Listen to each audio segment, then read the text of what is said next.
Hey guys, it's Tanya.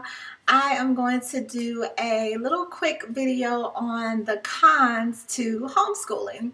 I know we've kind of been talking about getting started for homeschooling and doing some curriculum reviews, but I just wanted to talk briefly with you guys about the cons, for a lack of a better word, to homeschooling.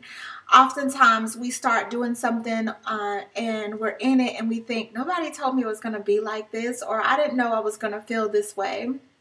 So I just thought, for you guys that are thinking about homeschooling, or for those of you that have just started homeschooling, that I would just talk briefly about some of the things you may encounter or some of the emotions you may or may not feel. So I kind of broke it down into the top 5 cons, again, for the lack of a better word,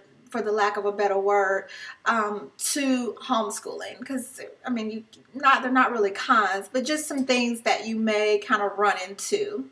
So the first thing with homeschooling that you may not realize will come up is the expense to it. Homeschooling can be expensive. You are responsible for buying and purchasing the curriculums, for printing off papers or any activities, for all of your supplies, for any activities. And so all of that stuff can begin to add up. If you decide to join a homeschool association or a homeschool group, you have to pay for those member fees. And of course, if you are doing field trips, you have to pay for those fees. And yes, they offer homeschool discounts, but again, it's not going to be a big discount like you would get if you were traveling with a public school. So just the expense of homeschool can be something that you look back and think, man, I didn't know that I was going to end up paying this much to homeschool. So it can get expensive, but again, that's all about how you make it. There are ways around those expenses. So of course, it's all about how much you want to put into it, how much DIY stuff you want to do, how creative you want to be. These are all ways that you can cut down the expenses part of homeschooling. The other thing that can come up with homeschooling is feeling isolated. There are times throughout your homeschooling journey that you may feel isolated and kind of feel alone in this homeschooling journey. Now, don't get me wrong, homeschooling has grown tremendously and it is nothing like it used to be, years and years ago. There is a huge support and community for homeschoolers. However, there are times where you may feel isolated or like you're missing out on something, or is your child missing out on something. An example of this is when school is starting back. Especially if you are homeschooling your kindergartner. Everybody is getting ready for school and they're taking those first day of school pictures and all of the back to school stuff is out. And so you may find yourself feeling a little isolated, like you're missing something or missing some type of experience. Of course, there are ways around that as well. For us, we still do our first day of school pictures. We still will go back to school shopping. So we still do all of those type of things, just in our own unique way. The other thing is, during holidays and the whole school parties and holiday parties and different things like that. We still have parties here. A lot of my kids' birthdays fall close to holidays, so we just kind of incorporate the two. We still will do a Valentine's Day party and make that fun and exciting for them. So it's not as though they're missing out on some of those experiences that we feel like they may have gotten if they were in school. If you enjoyed your school experience, sometimes you can think, oh man, I want my child to get that experience that I got. But I think for me, I recognize that school today is not like school was when I was in school. And so that sometimes keeps me grounded and level-headed when I begin to kind of wonder if they're missing some type of experience. Also, I really feel like the moments and the memories that we're building homeschooling supersede, the experiences that they may have gotten if they went to public school. But again, the isolation can sometimes leave you feeling, am I making the right decision? Am I doing the right thing? So I definitely encourage you to find a support group, find a community, close to you that you can be a part of so that you're not feeling so isolated. With social media being the way it is, there's huge online support community groups as well. So there are ways to get out there and really become a part of a homeschool group and really feel included and like you have a support system. The other thing is responsibility. You are responsible for your child's education.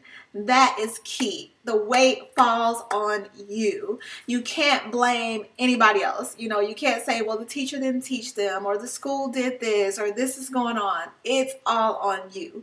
So if your child is reading, that's up to you. If your child is multiplying or whatever it is they're supposed to be learning, that is on you. And if you are teaching your child and providing an environment for them to learn the things that they need to learn, all of that falls on your shoulders.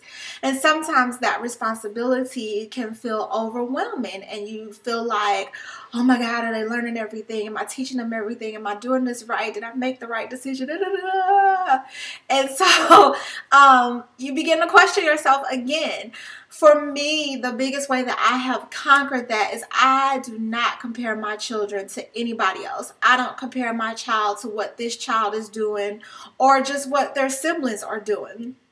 I have stopped doing that. I know my children. I know where they are. I know their maturity levels. I know what they can handle and can't handle. And so I meet them where they are. The beauty of homeschooling is being able to do that. It's not rush, rush, rush, rush, rush, crunch, crunch, crunch, crunch, crunch. It's really about having a love for learning and making sure that they understand and they get it. And so for me, it's really fostering a love for learning and love for gaining knowledge and making sure that they know it and not just memorizing it.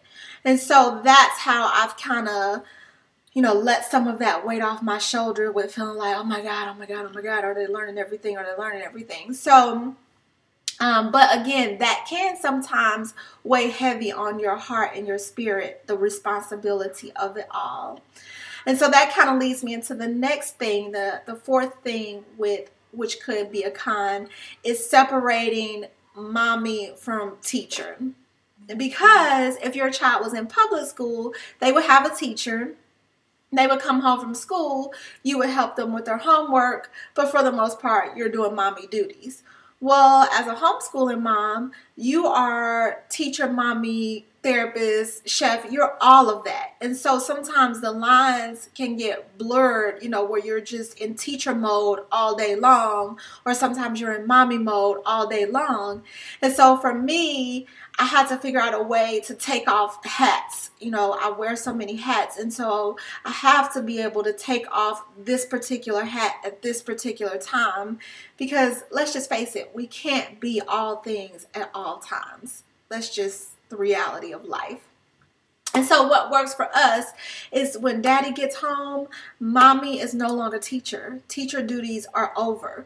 And so if you have a school related question, you can ask daddy. And that's kind of how daddy is, homework or different things like that. You can ask daddy because mommy is off of teacher duty at this particular time.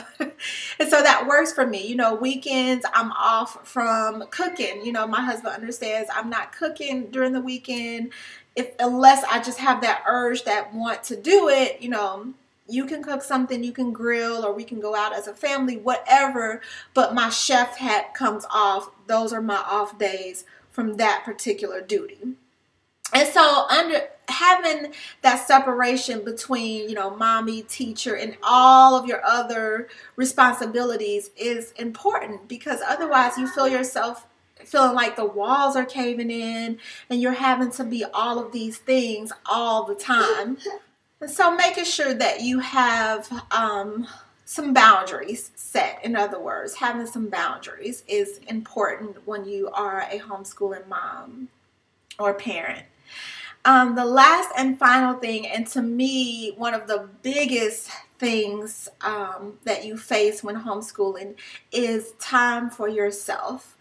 You have your children every day, all day, 7 days a week, 365 days of the year. Now, granted, there will be times that you find a babysitter, or you find time where you don't have your children. But for the most part, you have them all the time. It's not like another parent that sends their child to school for 8 hours a day or longer if they're doing aftercare, and then coming home, feeding them dinner, doing homework, and going to bed. No, you have your child every day, all day, 365 days of the year. And so I want you to really let that sink in, because what you will find is, oh my God, when do I find time for myself? And oftentimes as parents, whether you're a stay-at-home parent or a homeschooling parent, you feel guilty if you take time for yourself. Well, when you're a homeschooling mom and a stay-at-home mom, having time for yourself, having time for your spouse is absolutely crucial and important. And so finding time for yourself becomes a little more difficult because, again, you do have your children every day, all day, 365 days of the year. And so finding that time for yourself becomes kind of, when do I do that? So for me, getting up earlier in the morning, a couple hours earlier, to have that time for yourself to prepare for your day, to actually enjoy your cup of coffee or whatever it is you like to drink in the morning, is important. At night, putting your kids to bed early and having that time for just you and your spouse, or just for yourself, those couple hours at night to enjoy a glass of wine, to catch up on, you guys' day, to talk, is important. You have to find that time for yourself. And having date nights and different things like that, or having a my day, a spa day, whatever it is very important that you do that. The hard part is finding the time to do that, and then making it a priority that you do that. So once you find the time, you have to make it a priority. You cannot feel guilty about taking that time for yourself, because if you fall by the wayside or you get sick, we can't call a substitute teacher. So what are we going to do? So if we don't take care of ourselves, then everybody else kind of loses out. So it is absolutely important that you take that time for yourself. So just to kind of recap, the top 5 things that I have found that can kind of come up with homeschooling that you think, I didn't know it was going to be like this, or I didn't know I was going to feel this way, or I didn't know this was going to happen, is basically the expense of it, the isolation, the blurred lines of teacher, mommy, all of your duties, the responsibilities of homeschooling, and then finding time for yourself. Those are probably the biggest things that I have found over these years of homeschooling that kind of show up for me in my homeschooling journey. It may be different for you. Maybe there are other things that you've ran into, or maybe you haven't experienced these things. I don't know. We're all different. Our journeys are going to be different. But I just felt like I wanted to share these 5 things with you guys, because if you do begin to feel them, you know that you're not alone. This is normal, but it can also be conquered and dealt with. So that's pretty much it. If you guys have experienced something else, or if there's other cons, or I hate that word. Is there a better word? If there's other things that you have experienced, or little pitfalls or speed bumps that you have run into during your journey of homeschooling, share them. If you have not felt these things, or if you have other ways of conquering these things, share that as well. Love to hear from you guys. I hope this video helps. If it does, like it, subscribe, and I will talk to you guys soon. Thanks for watching. Bye.